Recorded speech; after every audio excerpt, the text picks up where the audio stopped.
Athens. You're back for another dose of Kaleidoscope. Think you're ready? I'm telling you, we have an eclectic set of topics today.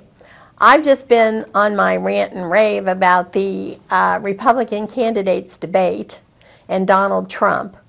And all I'm going to say about this is that if Donald Trump represents a viable candidate for president of the United States of America, I'm moving to Canada. And that's all I have to say about that. Well, it isn't really, well, but the politicians in Canada aren't that cool either. Well, yeah, maybe so. But the thing that really upset me about Trump was that he ripped off all his gauzy layers and showed how he really feels about women. And that did it for me. Oh, it turns my stomach just to think about it. I didn't watch the whole thing. I turned it off after a while because of his comments. I just can't believe that somebody in the 21st century can get up on TV and say the things that he says. He believes he's privileged, entitled because he's a billionaire. He can do whatever he wants to. Oh. And John Kasich, our governor, to me, I was just telling Dan, came off the best of anybody. He came off as an experienced, able, thoughtful politician compared to the rest of those people, and especially compared to Trump. Well, he's not always thoughtful in what he does in Ohio. No, he's not, but compared to those guys, he was like a blessing compared to those guys. So, yeah, as I said, I didn't watch the whole thing, so maybe somebody else came up later. I just watched about 10 minutes of it, but, oh, goodness me, Canada, here I come. So, no, that's not true. Hillary, here I come. Of course, I've been a Hillary supporter all along because in my lifetime, I would love to see a woman become president of the United States of America. You've been looking up crop circles. I have. I got all interested in crop circles after our little discussion last week. And I found a website, and I want to read the website to you so that you can go there too, because it's really fascinating. It's all one word, temporary temples, with an S, temporarytemples.co.uk. And it is the website of a guy who takes crop circle pictures, and he also posts comments about them too, all over the UK. Now there's the picture that I liked so much. So if you look at this picture, you will see standing wheat and wheat that has laid down for whatever reason, you know. We have a debate about how this happens. But this really shows you, I think, in pretty good detail, what can happen with a crop circle. We tend to think of them as all being flattened. You know, everything in the crop circle being flattened. Well, this one shows you that that's not the case. Some of the wheat is still standing and some of it's laying down. And he says, he's interested, the person whose website this came from, is interested in the forms of the crop circles. And he says, this spectacular crop circle lies between Alcester and the small village of Hazelore, just off the A46 Stratford Road in the county of Warwickshire, and was reported on the 19th of July. That means this year. This is 2015 photo. It measures approximately 250 feet. 250 feet. So that wasn't easy to make, and is in a field of golden ripening wheat. It looks green, kind of greenish there, but it's really golden. The central motif is that of an eightfold star, which he says is a kind of a Celtic reference. Now then, and he talks about there's 8, you can't see them in this picture, but there's 8 little dots around the outside. That's not one of those witchcraft stars, is it? No, no, it's a Celtic star. So it is, he says, the fact that there's 8 little dots at the end of the star and 8 points in the star and stuff. 8 is a number of both resonance and periodic renewal. He kind of feels like if there is a message, it's positive. It's a positive message. So, you know, although the energy inside the circle is, some have found it to be negative. Yeah, well, you know, it's, I don't know. I don't know what to say. Some people have found, I don't know, negative is the word. Some people have found a certain residual energy in there that has a negative effect on some things, like batteries and so forth. So now he says, some claim that the first crop circles, though they were not called that at the time, appeared near the small town of Tully, Australia. So who knew that? Australia had the first crop circle. In 1966, a farmer said he saw a flying saucer rise up from a swampy area and fly away. When he went to investigate, he saw a roughly circular area of debris and apparently flattened reeds and grass, which he assumed had been made by the alien spacecraft. So this is how this connection between aliens and crop circles. Does it have the year that he saw the 1966.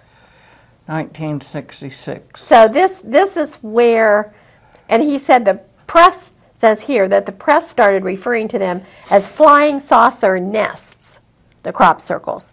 And evidently at that time they were circular, just circular, or without a lot of a pattern. But then he goes on to say, as far back as 1678, there was a legend called the mowing devil.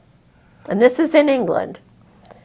The case for it being linked to crop circles is especially weak, but this mowing devil, and they show a picture, he just did squares, or, you know, but somehow this happened, and they think now humans did it, of course, but they said that at the time they couldn't figure out what it was, so they attributed this to the mowing devil, that he comes in the night and mows. So as long ago as 1678, so the one in 1966 though is the first highly publicized, you know, worldwide phenomenon. And this mowing devil guy showed up in England briefly, kind of. But you can look him up if you want to, mowing devil. There's a cute little picture of him. Well, you know what? Last week I forgot to tell you about the flying saucer I saw.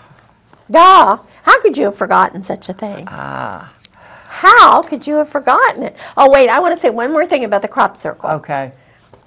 So he says in here, and this is a lengthy article, you can read it for yourself if you want to go on the website, that a human being, or I suppose a dog for that matter, anybody that can carry something around, can take a magnetron, which is the thing in your microwave that makes the microwaves, and get the same effect. So you don't have to have, you know, the guys that they showed years ago, they had a board with 2 ropes and they just tramped the grass down. Well, he says now, scientists know that you can take a magnetron and holding it, you can cause these stalks to fall down. So we do know that the energy created by a microwave can affect living stalks of wheat.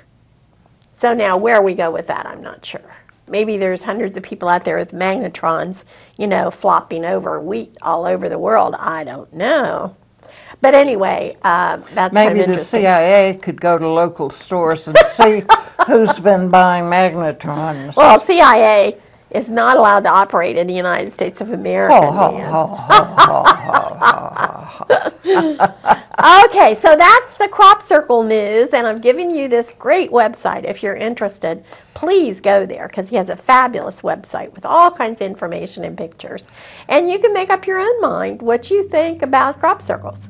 So now we're going to go even further out into the realm of the Ooh. right, I don't have my comb, so I can't make that noise. Woo!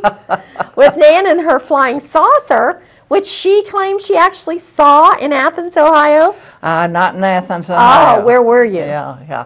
Charlotte, North Carolina, in a drive-in movie. Uh-huh. And there was this ball of fire about the size of a nickel. I mean, filled up my eye space. But it didn't go down like shooting stars do. It just went evenly over the horizon without going down. And it went fairly slowly. And we looked in the newspaper the next day, and they said something had been sighted, but the explanation they gave was ridiculous. There was just no way that was that. So I don't know, but later on in this program, we're going to have some footage of the work on Richland Avenue. And in there, I just happened to accidentally pick up a UFO in the background. So when we get to that, you'll have to have a look. Wow. A UFO in Athens, Ohio, and I missed it. Ah. One other thing I wanted to bring up. You said you hadn't heard of dowsing. Well, I mean, just vaguely. I wasn't really sure what it was. Well, and looking in the freebie section at the Athens Public Library, I found several years of a digest called The American Dowser. And actually, if you remember a long time ago, if you had a pregnant woman and you put a quarter on a string and asked if it was a boy or girl, and one way would go boy and the other way would go girl. Well, they use dowsing for a number of things. They use it to find lost things. They found, well, just a whole lot of things that dowsing is just kind of an accessory that a good dowser can use to get in touch with the answer to the question they ask. The questions and the way they frame it is very important. But that's almost like the Ouija board.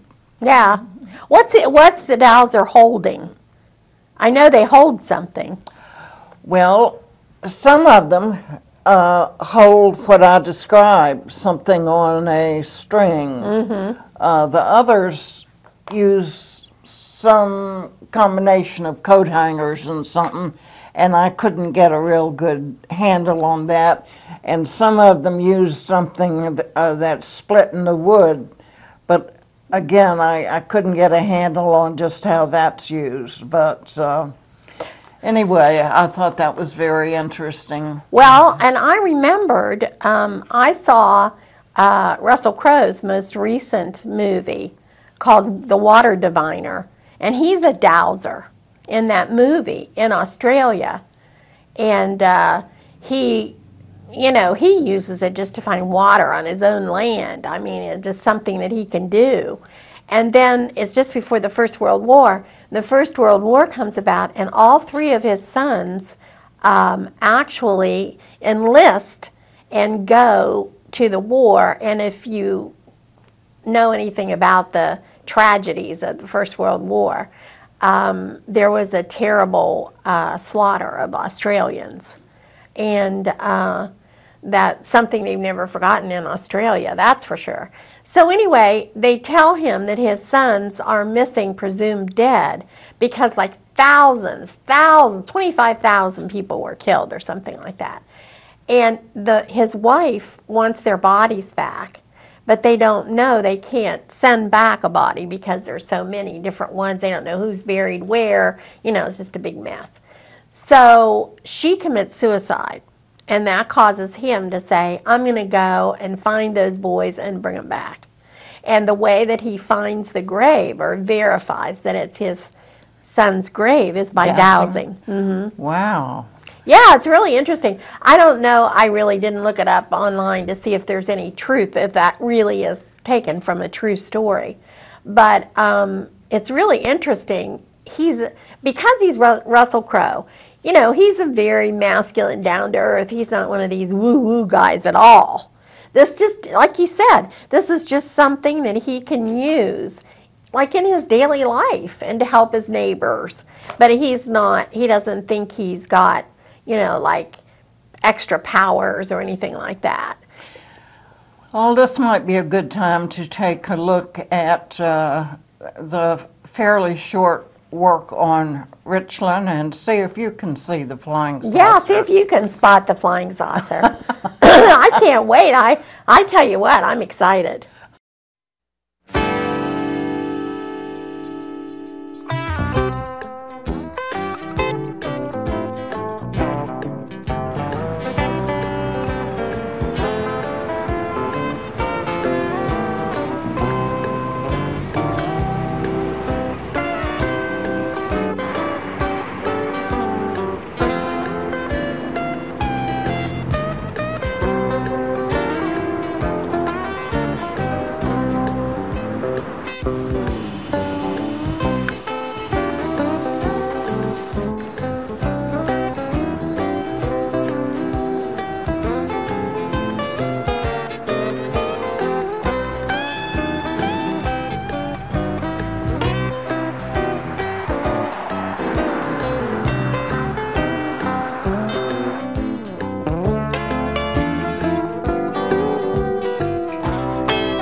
liquid caught my pant leg the other day. The burrs off of that ground rod. Ooh, got you feel it. Yeah, I know. How are you? Good, thanks. How are you doing? Hot? What's that? You hot? Yeah, and I cut my hand. What you videotaping? Cable 9. What's that? Huh? What'd you say? Cable 9. Cable, channel 9? 9, yeah. I wish I'd gotten more of it, but it was so hot. Well, the man to talk to is usually in that Connex box over there. That's Terry Perry. That's who you want to talk to. Yeah, go right that way. Ma'am, I'm going to have to ask you to move now.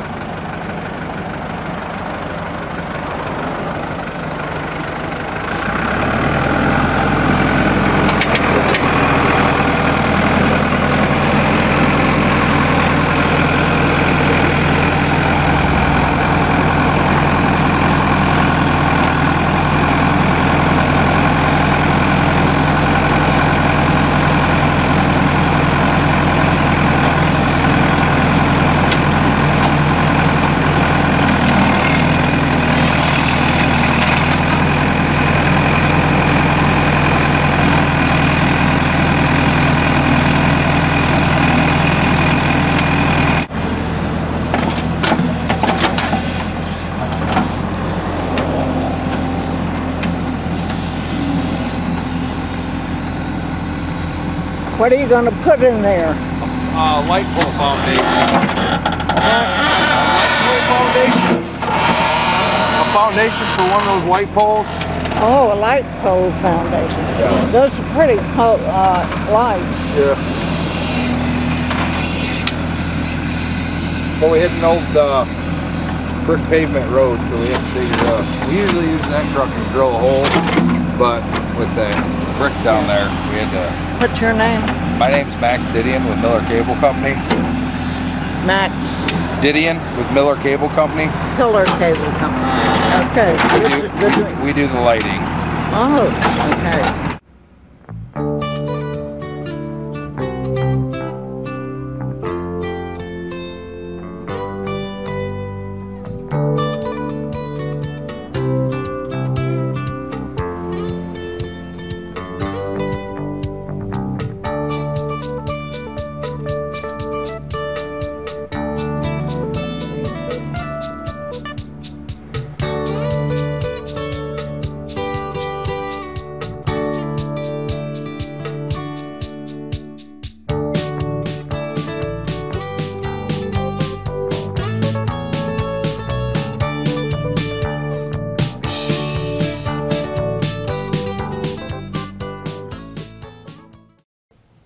So I guess now you believe in flying saucers. What it was is, looked like, I didn't notice it until I played back the tape, but one of them looked like a single flying saucer, and then a little bit later there was this whole flotilla of them above the machinery. It's interesting because I think that is interesting because I think that's the way a lot of them are seen, is that people play back video. They don't see them at the time necessarily, but when they play back videotape, I've heard people interviewed that said the same thing. Like, I didn't even have any idea that that was going to be on there, and then there it is. So, well, not to change the subject, but to change the subject. Do you know anything about lucid dreaming? Not much, no. We talked a little bit about this last week, didn't we? Lucid dreaming evidently is something real, maybe as opposed to astral projection. Yeah. But lucid dreaming, they have found that the brain waves differ from REM sleep when someone goes into a lucid dream. And that is knowing you're dreaming while you're dreaming. Mm-hmm. And the trick of that is that if you realize you're dreaming while you're dreaming, you can go any place in your dream. So that's probably how it gets mixed up with astral projection, in which, well, I needn't tell them about that. Well, it's Yeah. you project yourself out of your body, right? In that. Or it just happens, and so your body goes away, and you have to get back within a certain time. If you don't, it's the end for you. Oh gosh. Well, I think I prefer the dreaming idea. Well, what I found was an earlier dream segment in which it was taken at a dream conference in Santa Fe, and a psychotherapist is relating how one of her patients had the same dream, in essence, that she did. And she reports on several others that do that also, but the others were hesitant to let their name be associated with what happened. So, Oh, sounds interesting. yeah, we can take a look at. And of course, the conference was in Santa Fe. Of course, it was Right. home of the woo-woos, or many woo-woos. So let's take a look at this and see what we think. Ha ha. Our final speaker is Dr. Tanya Wilkinson, who's on the core faculty of the psychology doctoral program at the California Institute of Integral Studies, and teaches Jungian theory and the psychology of women, as well as a course in creation. It's a great pleasure to welcome her. She'll speak on synchronous dreaming. Just while you come off, you can take copies. The last one just went. Send more copies if you like. Okay, so if you would like a copy of Dr. Menzer's paper, just need a note of some sort.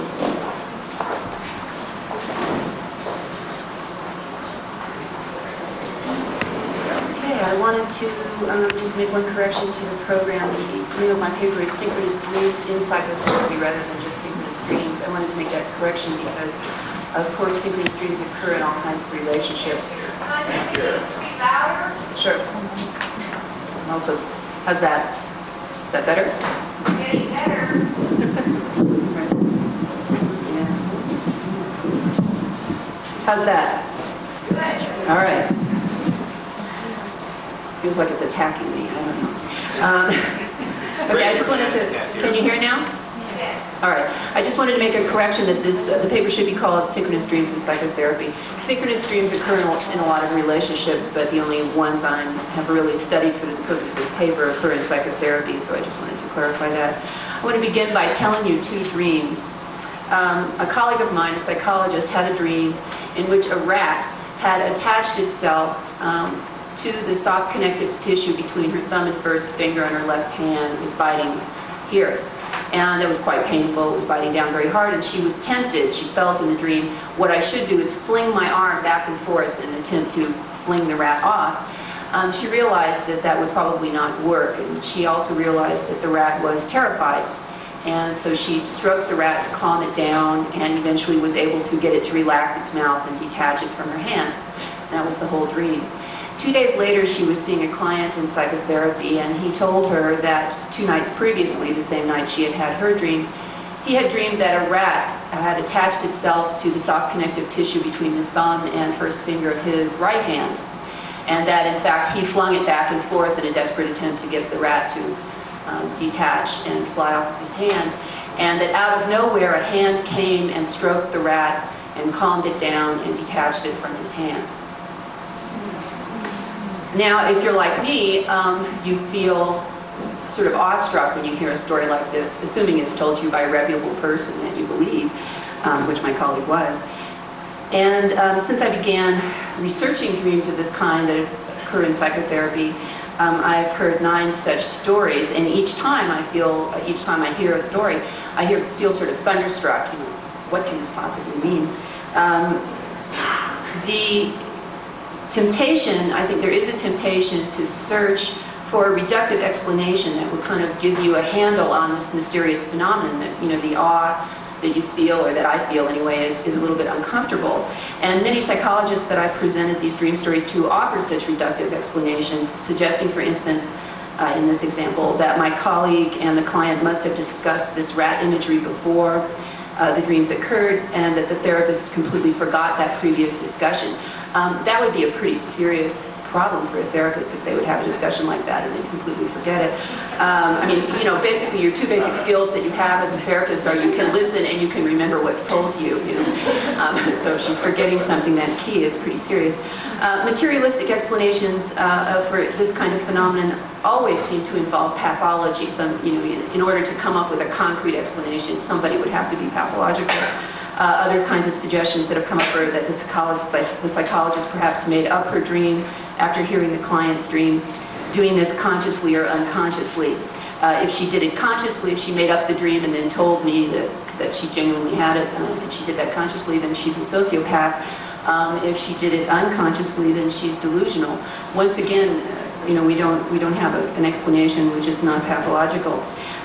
Such psychoanalytic concepts as projective identification, or more casually used kinds of explanations like, oh, they have bad boundaries, this client and therapist have bad boundaries, acknowledge that the unconscious mind of the therapist and the unconscious mind of the client must have had some relationship, some below-ground communication, as it were, but of course continues once again to pathologize that kind of communication.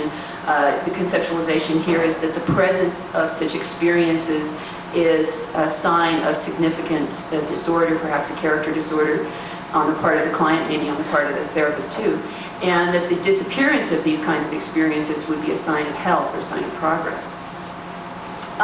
These kinds of explanations are just too boring. This is just very boring. I want to believe that the experience of awe is a valid type of knowing. In other words, that the presence of awe in my reaction to a phenomenon means something real about the phenomenon, and that since most people, I think it's fair to say most people, when they hear stories like this, do have that kind of response, that means something real about the phenomenon, and consequently a reductive explanation which destroys the experience of awe is an explanation which ignores something important about the event. I had a dream in which I was going down to a place in San Francisco called Fort Point, and Fort Point is a little area of land that's underneath the Golden Gate Bridge, looks out over the bay, the section of the bay that's underneath the Golden Gate Bridge. It was night and there was a gorgeous full moon, and I went down to the place in Fort Point where you can really look right out over the water. And underneath this full moon, right under the Golden Gate Bridge, these large killer whales were sort of dancing and playing. There was a school of killer whales, and they were acting a little bit the way they act in Marine World, you know, leaping up and very extravagant. And I could see below the water that there seemed to be lights underneath the water, and my thought was, I wonder if there's a car under there with its headlights on. And that was the end of the dream. A few days later, a client, you know, you can see what's coming here, but a client came in to see me in my psychotherapy practice, and he said that he had dreamed that he had been driving down Fort Point, and it was night, beautiful full moon, and that he came to Fort Point, and instead of stopping and parking and looking at the bay in the moonlight, he went straight off the edge, hit the water, sank down to the bottom of the bay, and his headlights were still on. And so that he was sitting at the bottom of the bay underneath the Golden Gate Bridge with his headlights on, and it was an old Volkswagen Bug, so it was an airtight, so water didn't come in. You remember the old commercial that the airtight Bug?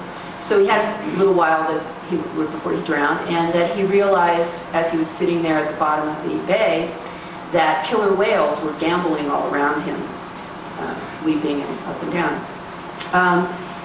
Well, I was more than thunderstruck. I was actually terrified. It was one of those moments, although I've been in practice quite a while, where you say to yourself, you know, if I could just kind of hold on for, thank God it's only 50 minutes, and then I call my consultant and ask her what the heck this means. And I never did come to understand fully what it meant in terms of that client, but it was the obvious impetus for beginning to collect these stories and try to understand what was happening in psychotherapy when these things happen. I want to have some sort of cognitive relationship to these kinds of events. I'm uncomfortable with the idea that my intellectual concerns are somehow dissociated from these kinds of events. And so I'm looking for an open-minded or open-ended conceptualization that can allow my intellect and my feeling of awe to relate to one another in my efforts to understand these kinds of experiences. And that's my prejudice in the paper, that's my bias. For the purposes of this paper, synchronous dreams are those in which the therapist and the client experience strikingly similar dream imagery on the same night, without any discernible or trackable link, no tangible event which could account for that. In order to be included in this discussion, in this paper, the therapist must have written down his or her dream before hearing the client's dream. That's my effort to try and eliminate this concept that seems to come up a lot, which is that the therapist is unconsciously altering their dream in order to match the clients. For some reason, that's an issue that has come up a lot when I've talked about these events. So in all these cases, the therapist has written down the dream at the time they had the dream, and then heard the client's dream subsequently. I'm not going to tell you a lot of detail about how I collected these things because we simply don't have time, but I'm going to just go straight to the dream similarities. I have collected 9 pairs of these dreams. In all of the dreams, something menacing occurs. In the 2 examples I gave you, the rat is a menacing experience, and in the dream experience that I had, my client going off the edge was so similarly menacing things occurred towards the beginning of the dream. Animals are primary actors in all of these dreams. Intense emotion is usually involved in the dreams. And in all of the dreams, the therapist displays what could be called more presence of mind or a more conscious approach to the dream situation than the client. You can see that in both examples, that the therapist is doing a little bit more, has a little bit more of a witnessing position, is less caught up in the intense emotion of the dream, is less affected by the menace, is a little bit more distant from the dream situation than the client is. There is no extended plot in these dreams. They all tend to be episodic, or to have one kind of compact episode, such as the examples I gave you. Neither the client nor the therapist are aware of each other within the dream, nor when they have the dream do they spontaneously associate the dream with the therapy relationship. So this is a situation where the therapist only begins to think of the client when the client tells the matching dream, the synchronous dream. Among differences in among the dreams, only one dream, the rat dream, which I told you at the beginning, or the rat pair dream, the pair of rat dreams that I told you, shows an interaction between the dreams. In other words, this hand that comes into the client's dream and does the same thing which the therapist is doing in her dream on the same night.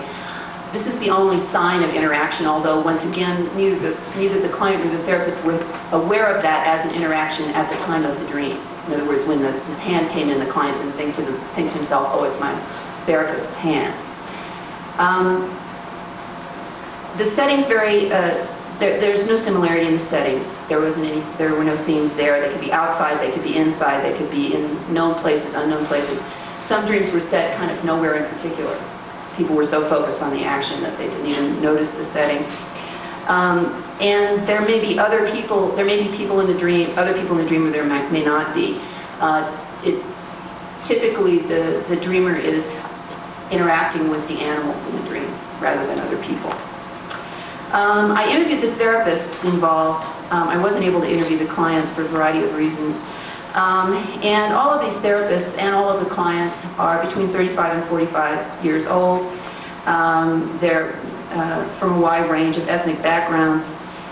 All of these dreams, except for one, occurred in opposite sex pairs. Okay, so that all of them, except for one, were either the client was male and the therapist was female, or the therapist was male and the client was female. Anyway. And in all cases, this is from the interview material, not from the dream text, obviously. In all cases, the client's diagnosis was with a character disorder, primarily narcissistic character disorders. And for all but one client, the therapist suspected repressed trauma, but there were no specific memories of trauma. but in other words, there were secondary kinds of symptoms of trauma, history of trauma. One thing that was extremely interesting that came out of the interview data with the therapists was that the nature and state of the therapeutic alliance, both before and after the synchronous dream event, was, in the therapist's opinion, that the therapy was stuck. That was the typical word that they used. If they wanted to sound a little bit more professional, they said it was at an impasse. But basically what they meant by that was that almost all therapeutic sessions were characterized by intense discomfort, that the therapist was uncomfortable, that the therapist's perception was that the client was uncomfortable, that both the therapist and the client felt that there was a lack of progress in the therapy goals, and that neither the therapist nor the client felt that they had a good understanding of the cause of the impasse. In other words, there wasn't an immediate sense, or any kind of sense, that they knew why they weren't getting anywhere and why they were at such an impasse with one another. And in all but one case, these therapies failed, in the therapist's opinion. The therapeutic relationships where these synchronous dreams occurred, the therapists felt were basically fundamentally unsuccessful therapeutic experiences. And this is extremely striking. The other thing that the therapists felt very strongly about these events was that the dream had, these synchronous dreams had occurred somehow to give them guidance. In other words, they felt very strongly, they had this experience of that these were numinous dreams, that this happened in such a way that they were supposed to get something out of it, something which would guide them through the impasse that they were in the therapy, and then, sadly, that they were totally at a loss as to what that guidance was, that they could not discern what they were supposed to get out of this event, or what guidance was attempting to come to them. So what I concluded from this, very simply, and I think it's fairly obvious, is that these synchronous dreams in psychotherapy seem to be most likely to occur with therapists who are working with people in whom unconscious material is highly activated, people with character disorders, but for whom the unconscious material is poorly contained and not very easily worked with, and where there's a therapeutic impasse, an experience of stuckness. These were also all therapists who were very interested in the unconscious. I didn't collect any synchronous dreams from people who do cognitive behaviorism, because they're not asking for any dreams, so who knows if it's happening or not. I think that statement immediately brings to mind Jung's conceptualizations of the way the unconscious can work in relationship, particularly the idea that the unconscious is attempting to provide some form of guidance, perhaps compensatory or otherwise, to the therapist and through the symbolic experience of the dream. The feeling that the dream is attempting to provide guidance was so strong for these therapists that although most of them had a theoretical orientation which would normally pathologize events like this, they expressly did not want to adopt a pathological explanation. They didn't want to see it as an example of, for instance, projective identification or anything else. But they were basically left, in that instance, without a narrative, completely had no story. They had no way of understanding what was happening to them or relating to this kind of awe-inspiring event. Synchronicity requires that one see the world as a unified field in which subject and object are fundamentally one, in which subject and object are different manifestations of a fundamental reality, what Jung called the unus mundus, or one world, in which matter and psyche are not yet differentiated. The synchronous event brings you to that place where these connections and relationships have occurred without any visible or concrete medium. And these therapists, the therapists who had these experiences, could not see the world that way, and were really could not accept the synchronous event. I think that I just want to read a quote from David Bohm here, the physicist, which I think kind of conveys how you would, a way you would have to kind of consider the world in order to make sense out of an experience like this. He says, and this is a quote from Bohm, where he's discussing the implications of quantum theory. He says, "It seems that everything in the universe is in a kind of total rapport, so that whatever happens is related to everything else, or that there is some kind of information that travels faster than the speed of light, or that our concepts of time and space have to be modified in some way that we don't know or understand. I think this last comment, this last sentence or phrase is exactly my perception of the condition that these therapists were in when they had this experience. They felt that their concepts of time and space had to be modified in some way which they did not know or understand. And therefore they were unable to use this profound experience in their own opinion. Now, I had a very interesting experience myself. I presented this material to a group of anthropologists at an interdisciplinary meeting. And they had some very interesting comments, and I just wanted to take a few minutes to tell you what their comments were. They were interested in the Jungian view. They were interested in Jung's concept of synchronicity and how that related to physics, the new physics. But they also pointed out that there were two important aspects of all of these dreams which were inadequately addressed by that framework. One was that I had failed to address the fact that that animals were major players in these dreams, and that I hadn't really thought that through, and that also there was an important item which I forgot to mention to you. I'm sorry. I hope you remember I said all but one of these 9 instances the therapy failed. The one instance where the therapy did not fail was the instance of the first dream that I gave you, the 2 rat dreams. And that was also the only dream in which there was some interaction, some discernible interaction between the therapist's dream and the client's dream. And so looking at those 2 issues, that fact and the fact that animals occur as major players in all these dreams, the anthropologist that I presented this material to suggested that shamanic narratives might give me an interesting sense or an interesting way of understanding these dreams. And I'll just comment on that very briefly. The basic notion here is that the therapist and the client have unknowingly come into a relationship similar to that which shamans sometimes have with patients, a relationship in which healing takes place in a shared dream time. But in these instances, the therapist is insufficiently trained in that particular use of dream. Malcolm Margolin in The Way We Lived quotes the following dream fragment of a Mojave shaman's dream, quote, "A buzzard came and sang a song to me, and he said, when you sing and blow your breath at the darkness of disease in your dreams, it will disappear." Margolin's comment is, quote, "Dreams like this are possible only with a people among whom dreaming was more than an uncontrolled and random activity of the mind, but for whom it was an important and well-cultivated art." Obviously, these therapists had no opportunity to cultivate that art. In fact, the usual art of dream interpretation that they had been trained in, they refused to apply to these dreams because they felt it would destroy the felt experience of the dreams. Eliade states that the shaman's instructions often take place in dreams, and it is in dreams that the sacred life is entered and direct relations with God's spirits and ancestral souls are reestablished. It is in dreams that historical time is abolished and mythical time regained. I think that may account for the guidance element that all of these therapists experience so deeply, in the sense that perhaps that something from this mythical time was trying to give them an instruction which they failed to take for the most part, except in this one instance.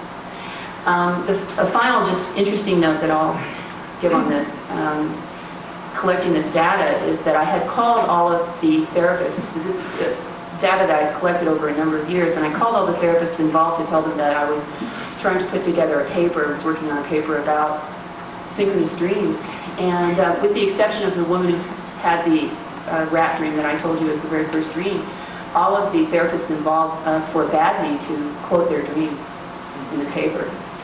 They didn't want the dreams written down or disseminated to anybody else, and that was a very interesting experience. For some of them, it seemed to be that this felt like such a sort of numinous event that they didn't want it written in an academic paper, but for about an equal number of others, they seemed to feel ashamed of the dream and feel that if it was presented in a professional context, that it would be pathologized, which perhaps, I don't know if that was a fair fear or not, but it was an interesting kind of experience for me to get that reaction from them. It was okay with them if I discussed the sort of general findings, but not to quote the dreams themselves.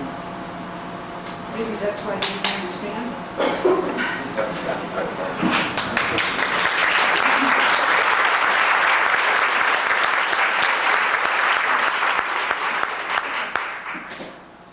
Did any had the dream with their client? Oh, thank you for asking that. Yeah, that's important. I had left that out. No, none of them shared the dream with their clients. They were so nonplussed by the experience, and also these were very volatile clients. I mean, that's an interesting part of this whole situation. These were clients who tended to be very reactive to any little thing that happened in the therapy. So they were tended to be clients that the therapist felt they were walking on eggshells with in any case, and so they were so unsure about what the effect would be that none of them did that. It was a splendid paper. I'd like to comment from a shamanic point of view, so to speak. In all traditions of shamanism that I know, shared dreaming is an actively practiced technique for knowledge and communication as well as for healing. These are all, in my book, in my mind anyway, examples of shared dreaming rather than a synchronicity in the sense of inner and external events matching each other. That's an interesting and related realm.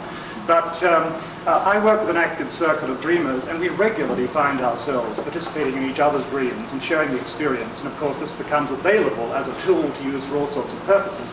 But in shamanic traditions and in neo-shamanic groups today, for example, playing hide and seek in alternate reality, putting yourself into a lucid dream or light trance meditation, and looking for each other in a landscape chosen by one of you, is a regularly used device. Would obviously be very helpful to some of the therapists you're talking about if they had some information on this wider range and depth of possibility. Yeah, I don't know if you noticed at the end of that talk, a man in the audience spoke, and he said that he and some friends meet frequently in their dreams and play hide and seek. They pick something and then they will go and try to hide from each other in their dreams. Wow. So I had to leave that in, and he looks very normal and yeah, well, so did cultured. Ted Bundy.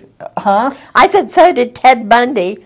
You know, all kinds of, it is amazing. Now, don't compare him to Ted Bundy. Well, okay. This is a distinguished Brit, I'm sure. Well, I say that only to say that the persona, the human persona, can hide so many secrets, you know, as you work with people throughout your life, like Nan and I have, you begin to learn that behind any facade of anybody could be anything. Is the shadow.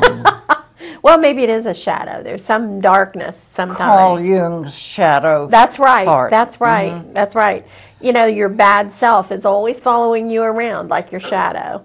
And some of us can fight it off better than others. So, but having said that, I want to be clear that I don't think this dreaming stuff has anything to do with evil or, you know, any of that. I didn't mean to. Oh, thank goodness. I didn't mean to imply that when I said Ted Bundy. He was just the first person that popped into my mind because he's quite a famous serial killer, if you don't know who he is. And he was always described by people who saw him as a really nice guy. He was helpful to people. He was an ordinary-looking American guy that would offer you a ride in his car, you know, and there's pure evil behind that. So you just never know who's what, I think. What evil lurks behind. Yeah, what did that come from? Some radio show. I don't remember. But anyhow, this dreaming thing is interesting. It really is. You know why I like this is because it's an actual human being doing the actual thing. We don't have to imagine that flying saucers came down and radiated this guy and, you know, he had a dream. No, I mean, it's a real phenomenon that happens. And I go back to my thing from last week about energy. I think we all have different sensitivities to energy. Some of us, you know, pick it up more easily than others. And I think maybe in the year 3000, I don't know, we'll have this figured out. I think it really is a function of the human brain. I think there's something there that makes us sensitive to these things, but we don't pay any attention to it. Well, I wrote down my dreams for years, and one of my regrets is I didn't start young enough. So if there's any young person out there who can spell start your dream journal now and keep it over years. And it really is interesting. And there's a book called